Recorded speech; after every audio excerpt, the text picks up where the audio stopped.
Level C1, Lesson 2, Multimedia. Peter Schweizer, The Wong. Listening, Part 1. In the spring of 2010, a bespectacled middle-aged policy wong named Peter Schweizer fired up his laptop and began a months-long odyssey into a forbidding maze of public databases, hunting for the financial secrets of Washington's most powerful politicians.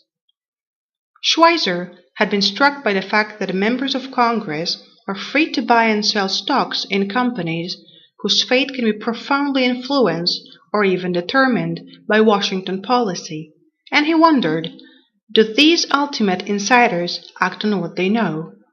Yes, Schweizer found, they certainly seem to.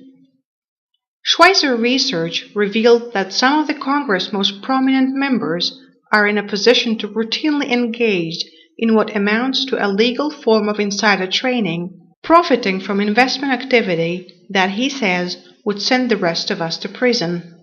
Schweizer, who is 47, lives in Tallahassee with his wife and children and commutes regularly to Stanford, where he is the William J. Casey Research Fellow at the Hoover Institution. His circle of friends includes some bare-knuckle combatants in the partisan phrase, such as conservative media impresario Andrew Breitbart. But Schweizer himself comes across more as a bookish researcher than the right-wing hitman liberal critics see. Indeed, he sounds somewhat surprised, if gratified, to have attracted attention with his findings.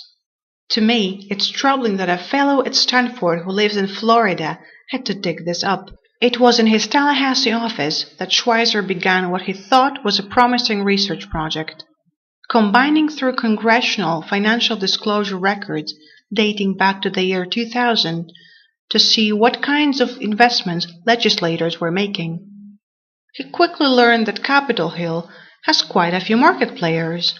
He narrowed his search to a dozen or so members, the leaders of both houses, as well as members of key committees, and focused on trades that coincided with the big policy initiatives of the sort that could move markets.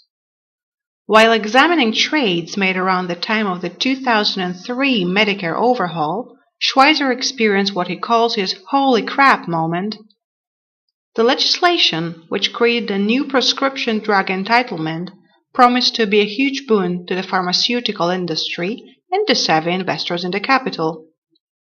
Among those with special insight on the issue was Massachusetts Senator John Kerry, chairman of the Health Subcommittee of the Senate's powerful Finance Committee.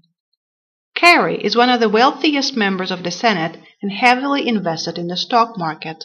As the final version of the drug program neared approval, one that didn't include limits on the price of drugs, brokers for Kerry and his wife were busy trading in big pharma. Schweizer found that they completed 111 stock transactions of pharmaceutical companies in 2003, 103 of which were buys. They were all great picks, Schweizer notes. The Kerry's capital gains on the transactions were at least $500,000 and as high as $2 million.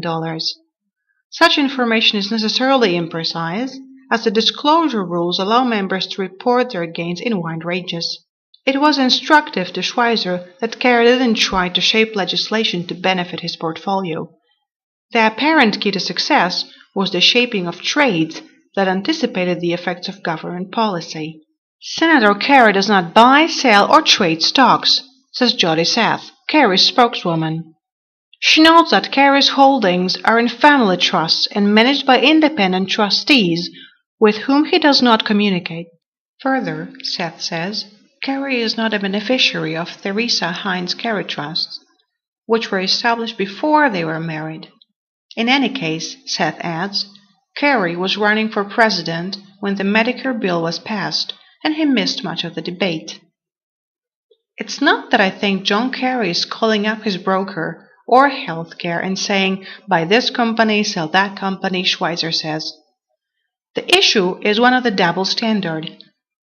He notes that if the executive of a healthcare company were in discussions with the White House over pending legislation that would affect his industry, and then made a series of unusual stock transactions related to the industry, the SEC might well open an insider trading investigation.